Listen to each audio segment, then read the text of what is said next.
এতিয়া মানে গাহৰিক কলপাত দিম মানে কি হ'ল দুপৰীয়া সময়কণত মানে কলপাত দিওঁ ন দানা চানা ৰাতিপুৱা দিলোঁ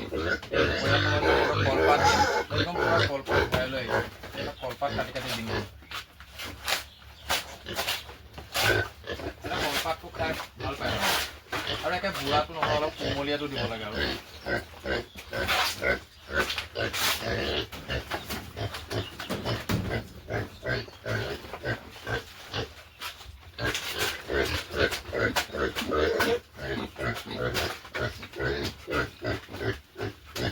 এনেকৈ সিহঁতক এতিয়া কাটি কাটি পূৰা দিম আৰু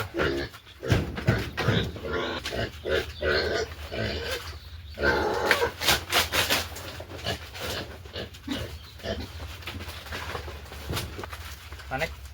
কেতিয়াবা মই কলগছো কাটি কাটি দিওঁ মানে একদম কলগছৰ যিটো আমি পচলাটো যে খাওঁ যে পচলাটো কাটি কাটি দিওঁ একদম মিহি মিহিকৈ কাটি কাটি দিওঁ তেতিয়া ধুনীয়াকৈ খাই দিয়ে যিহেতু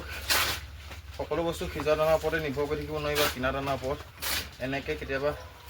দি থাকিব লাগিব মানে তেতিয়াহে বস্তুটো মিলিব বেছি পেট নভৰিলেও মানে সিহঁতৰ অন্ততঃ